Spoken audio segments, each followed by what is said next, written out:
He's been gracing the Low Country with superb acoustic performances for nearly a decade. Singer-songwriter Chris Roberts has music flowing through his veins, having started his career at a very early age. We're glad to have him here for our Spotlight Music series.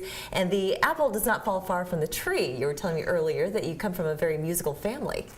That's right. Yeah, my mom, she was a singer-songwriter when I was younger, and I used to go to all of her shows and gigs. She did the Rice Festival. I grew up in Walterboro, so that was kind of a big deal for her. So, but yeah, she definitely influenced me. I learned a good bit from her, and I'm just trying to carry it on. And when did you first discover music, though, for yourself?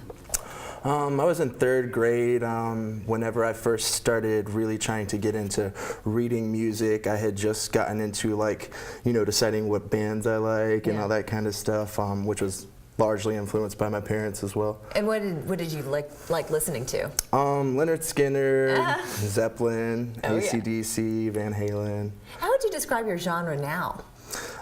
It's somewhere between blues and soul, and I guess there's even a little tiny bit of R&B influences in it now. So it's a nice blend of things, right? You also write your own music. You started to read music at a very early age. Tell me about that. So I began reading music in third grade. My mom was actually the assistant music teacher at my elementary school, so that kind of played a huge part in that.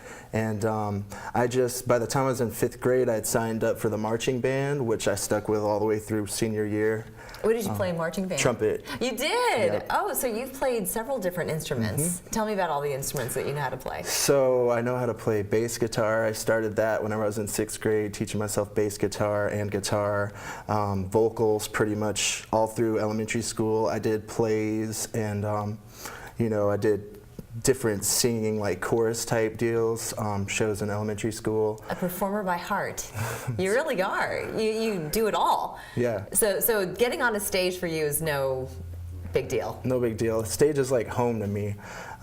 Most of the time, whenever I go to a jam with friends or something like that, I kick off my shoes because that's just how I like to imagine stage, like a home, anywhere I go. Nice and comfortable, right?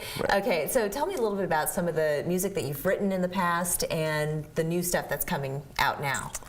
So in the past, back in 2013, I started with a group called Parietal, which is like progressive rock, almost borderline metal.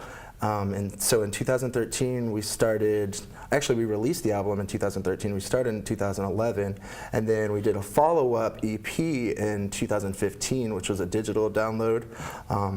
And that was at Studio Zealous Recording in Earhart, South Carolina, which is not far from where I grew up. And that's where I do all my recording now. And I have a new band now called Silk Row, which I'm trying to get off the ground. We've just kind of been working through different things to, make it as great as possible before we go out full force. Sure. But I'm recording in the studio right now tracks for that, and that's a very bluesy, like heavy Southern rock based kind of a vibe. So where are you going to be performing in the future? Tonight I'll actually be at the Charleston City Market on the corner of Church and Market. And I'll be playing some tunes down there for all of the tourists. Terrific. And what are you playing for us today? My new song, Give In. Give In. Give In after the break.